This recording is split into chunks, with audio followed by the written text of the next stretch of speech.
మనకి జగద్రక్షకుడైన స్వామి 2 రూపాలుగా కనిపిస్తాడు. ఒకటి సకల చరాచర జగత్తుని పరోక్షంగా పాలించే నారాయణుడు. 2 జీవకోటిని తన కిరణాలతో జీవం పోసి ప్రత్యక్ష నారాయణుడిగా దర్శనమిచ్చే సూర్యనారాయణుడు. ఆరోగ్యం భాస్కరాదిచ్చేత్ అని పెద్దల మాట. సూర్యనారాయణమూర్తిని కొలిచే పండుగ ఈ రథసప్తమి. అదితి కశ్యపుల సంతానం కనుక ఆదిత్యుడు అని ఈయనని అంటారు. ఈయన రథసారథి అనూరుడు. 7 గుర్రాలు పూంచిన రథం మీద స్వామి మనల్ని అనుగ్రహించడం కోసం నిరంతరం శ్రమిస్తాడు. మాఘమాసం పితృదేవతలకి ఎంతో ప్రీతికరమైనది. ఈరోజు తెల్లవారుజామునే లేచి 7 జిల్లేడాకులు రేగుపండ్లు శిరస్సును ధరించి స్నానం చేస్తే చీడపీడలు పోయి ఆరోగ్యంగా ఉంటారని ప్రతీతి. జిల్లేడు ఆకుని అర్కపత్రం అని, రేగుపండుని అర్కఫలం అని అంటారు. ఇవి 2 సూర్యభగవానుడికి ప్రీతికరమైనవి. ఇక ఈ రథసప్తమి రోజు చేసే పరమాన్నానికి ఒక ప్రత్యేకత ఉంది.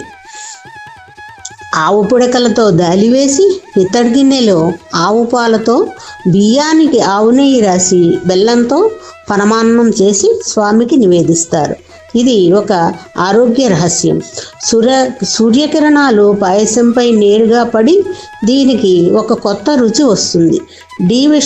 డి విటమిన్ పుష్కలంగా ఉంటుంది. చర్మ వ్యాధులు రావు. చిక్కుడుకాయలతో రథం చేసి చిక్కుడు ఆకుపై సూర్యనారాయణ ప్రతిమ ఉంచి ఈ పాయసాన్ని నివేదన చేస్తారు.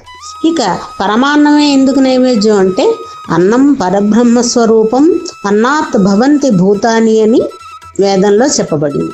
ఈ పాయసం వలననే శ్రీరాముడు ఆవిర్భావం జరిగింది. సాక్షాత్తు శ్రీరాముడే పారాయణం చేసిన ఆదిత్య హృదయ పారాయణం, వేదంలో చెప్పబడిన అరుణ పారాయణం ఈరోజు ప్రత్యేకంగా స్వామికి విన్నవిస్తారు. ఇవేమీ చేయలేని వారు కనీసం భాస్కరుడి 12 నామాలని పఠిస్తే సరిపోతుంది. అవి మిత్ర, రవి, సూర్య, భాను, ఖగ, పూష, హిరణ్యగర్భ, మరీచి, ఆదిత్య, సవిత్రు, అర్క, భాస్కరేభ్యో నమః అనేవి సూర్యనారాయణమూర్తి యొక్క 12 నామాలు. శ్రీ పద్మిని